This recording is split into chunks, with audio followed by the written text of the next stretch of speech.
Greetings there, academic proletariat, and welcome to this episode of the Fireside Chats with Mr. Olson, where we will be talking about the prelude to the American Revolution and the actions taken by both sides that created an irreconcilable relationship. Okay, so in other words, we're going to be talking about annoying things that the British did because this is America.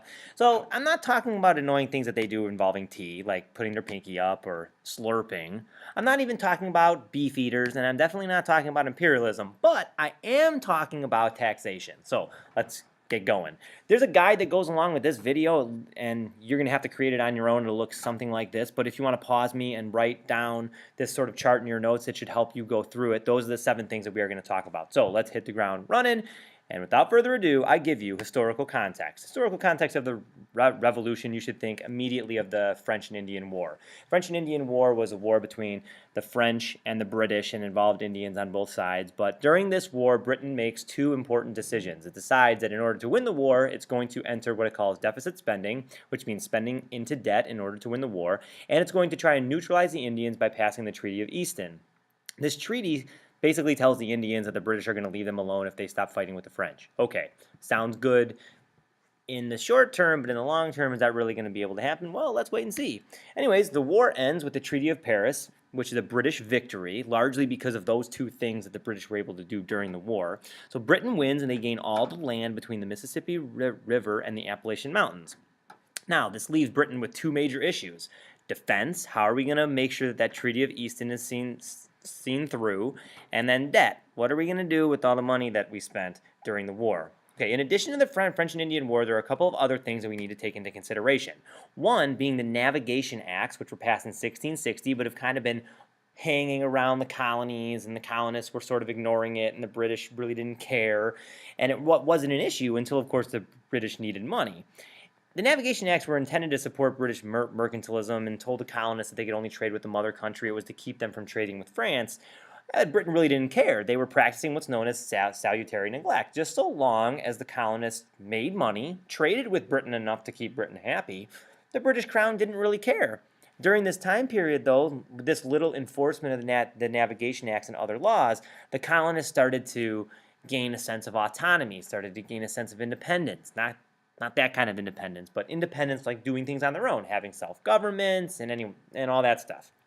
The French and Indian War seriously alters this scenario. It's important that you know that because every APUS instructor loves to ask about the French and Indian War and how it leads to the revolution, so be mindful of that.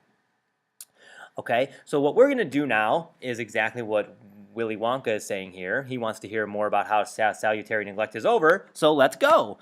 First issue we're going to talk about as an example of a salutary neglect ending is the Proclamation line of 1763. So here's how we're going to do this. We're going to talk about causes for each of these events first. So causes of the Proclamation line that Britain draws down the Appalachian mountain range and tells the colonists that they cannot settle west of are 1, Pontiac's Rebellion, which is a revolt of Indians that occurred simultaneously after the French and Indian War was over because the Indians knew that the colonists weren't going to stop settling west of the Appalachians.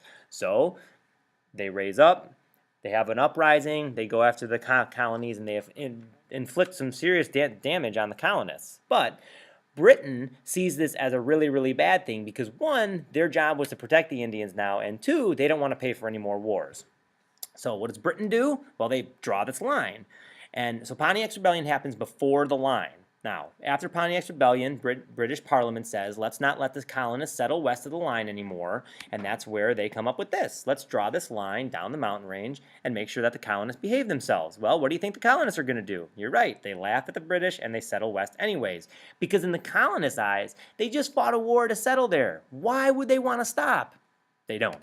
Okay, the next major act that sort of sets the colonies in, makes them upset, is the Sugar Act of 1764. Now, cause, like many of the taxes that Britain levies on the colonists, is the fact that they need money to pay off their debt.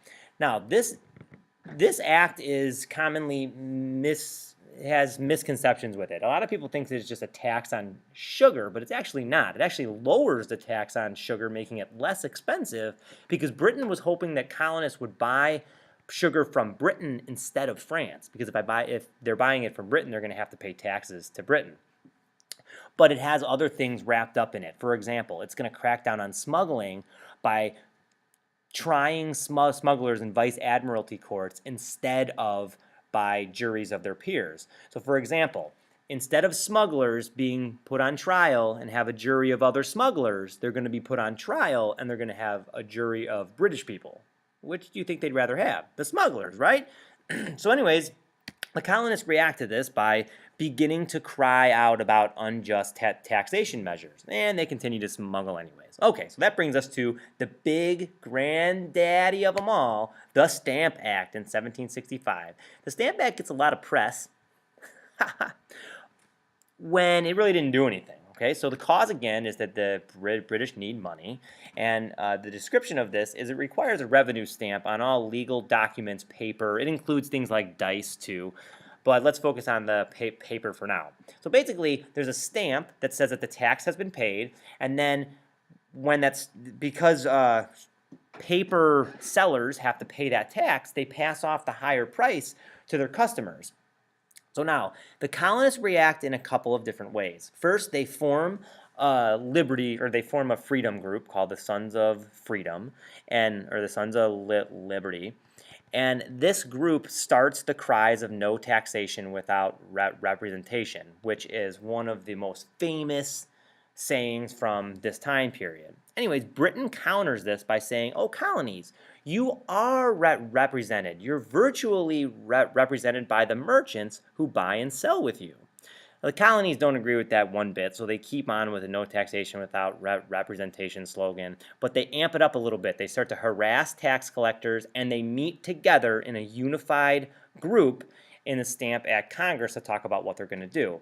Now, all of this taken together causes Britain to repeal the Stamp Act before it goes into place, and so no money is ever made. And so the granddaddy of them all turns out to be really not that big of a deal. Next, in 1767, with Britain still needing money, a new Chancellor of the Exchequer, or Treasury Secretary for Britain, Charles Townshend, passes new taxes. Now, these duties are placed on various building materials, including lead, wood, and paint, but then also everyday materials like tea, glass, and paper materials. Okay. In addition to that, this law strictly enforces against smuggling, much like the Sugar Act did, by evoking writs of assistance, which are basically, it allows British officials to search colonist stuff without having a warrant, which is why warrants play such a fundamental role in our Constitution. In addition to that, the money gained from these taxes were going to be used to pay British officials in the colonies, so the colonists don't own the purse strings anymore. So if the colonists aren't happy with the governor, they can't cut their pay because Britain is paying them. The colonists really don't like this. So they react with intense boycotts on the whole, but then there's an important document written by a guy named John Dickinson, who is actually a lawyer, but he writes a document called Letters from a Pennsylvania Farmer because he wants everybody to think that he's a commoner. And it talks about how the taxes Britain is levying on the colonists are unfair. So now we're going to take a step away from taxes for a second and talk about actions. In 1770, there are British troops stationed in Boston to enforce the customs taxes that have been placed on the colonies. While there, a rowdy group of colonists harass the troops. The British troops somehow end up firing. We don't know how, but 5 colonists end up dying. Now, it doesn't really sound like that much of a massacre. I don't mean to sound like, unsympathetic or anything, but only 5 people died. That's really not a massacre. I don't think so anyways. But anyways, the colonies react by turning this into one of the biggest propaganda machines in colonial history. So they draw things like this that make it seem like Britain kills puppies, and all of a sudden everybody gets all hot and bothered at the British for firing on them. An important side note of all this is that John Adams represents the troops who are put on trial, the British troops who are put on trial for the event, which is going to be important down the road in a minute. Okay, in 1773, Britain passes the Tea Act, not because it needs money, but because there's a British company called the British East India Company, which is struggling. And so in an attempt to save them, they force British East India tea on the colonists. Even though it made tea cheaper, it didn't give the colonies a choice on where to buy it. Anyways, the colonists react with the well-known boycott of tea, but then the Boston Tea Party, which leads to the Coercive or the Intolerable Acts. This is the straw that breaks the camel's back. So if you put a star next to any of these, it would be this one. The cause of it, of course, is the Boston Tea Party. So Britain is going to impose on Massachusetts only a series of 5 acts until the reparations are paid for the Tea Party. The Tea Party caused an equivalent of $4 million worth of damage, so until the British East India Company got that back, here's what Boston had to live with. Suspended self-government in the entire colony of Massachusetts. They were also going to force toleration of Catholics in Massachusetts, which among the recently awoken Great Awakening crowd, that was not too accepted. They were going to close Boston Harbor, which makes it really hard to pay somebody back if you can't make any money by trading your stuff. And they was going to allow British citizens to be tried in Britain, not in the colonies anymore, which of course sends John Adams in a tizzy because he just gave them a fair trial. And then the Second Quartering Act, which allowed British troops to stay in colonial homes. Now the colonists react to this, but with the First Continental Congress, which was a group of colonies meeting in Philadelphia to talk about what to do for Boston in response to all of this. Okay, those are your 7 things that help lead to the revolution, but there's a couple of points that I want you to remember.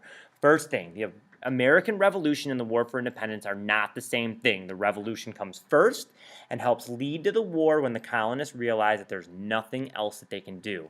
This is a process, people. The Pilgrims did not come over here looking for a revolution. It's something that happens in the 1750s, 60s, and 70s. Colonists slowly begin to see themselves as Americans. It's not something that happens overnight. The most important thing I would argue that contributes to this is Thomas Paine's common sense, which totally degraded the monarchy, talks about how it doesn't make sense for a monarchy to oversee the colonies, and then that leads to the Declaration of Independence, which leads to America. Peace.